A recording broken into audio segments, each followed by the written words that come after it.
മാഹിയിൽ പോയി full tank petrol അടിച്ചാൽ ഇപ്പോൾ ലോട്ടറി അടിച്ചതുപോലെയാണ്. പെട്രോളിന് വില കുറവായതിനാൽ പരിസര പ്രദേശങ്ങളിലെ ആളുകൾ പെട്രോൾ അടിക്കാൻ ഇവിടെയാണ് എത്തുന്നത്.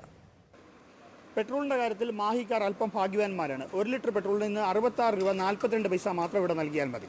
മാഹിയിലെ ഈ പാലം കടക്കുന്ന വാഹന ഉടമകളെ കാത്തിരിക്കുന്നത് ആശ്വാസത്തിന്റെ കുളിർമഴ. തൊട്ടടുത്ത തലശ്ശേരി നഗരത്തേക്കാൾ പെട്രോൾ വിലയിൽ ലിറ്ററിന് 4 രൂപയോളം കുറവ്. പെട്രോൾ അടിക്കാൻ മാത്രം ഒരു തവണ വന്നുപോയാലും വൻ ലാഭം. എൻ്റെ വീട് ഒരു 10-24 കിലോമീറ്റർ ദൂരത്തുണ്ട്. ഇവിടെ അടിച്ചു കഴിഞ്ഞാൽ ലാഭമുണ്ട്. കേന്ദ്രഭരണ പ്രദേശമായതിനാൽ പെട്രോളിന് 15% വിൽപ്പന നികുതി മാത്രമാണ് മാഹിയിൽ നൽകേണ്ടത്. എന്നാൽ മാഹിയിൽ പെട്രോൾ പമ്പുകളുടെ എണ്ണം കുറവാണ്. അതുകൊണ്ട് തന്നെ ഒരു ദിവസം ഒരു പമ്പിൽ ഏകദേശം 4000 ലിറ്ററോളം പെട്രോൾ വിറ്റഴിക്കുന്നുണ്ട്. ലോങ് പോകുന്ന ആൾക്കാർ ഇവിടെ വന്നിട്ട് ഫുൾ ടാങ്ക് എണ്ണയടിച്ച് പോകാൻ അവർക്ക് ഏറ്റവും കൂടുതൽ എണ്ണയടിക്കാൻ താല്പര്യം മാഹിയിൽ വെച്ചിട്ടാണ്. വില എത്രയും കുറഞ്ഞു കിട്ടും, അത്രയും തന്നെയല്ലേ വേണ്ടത്.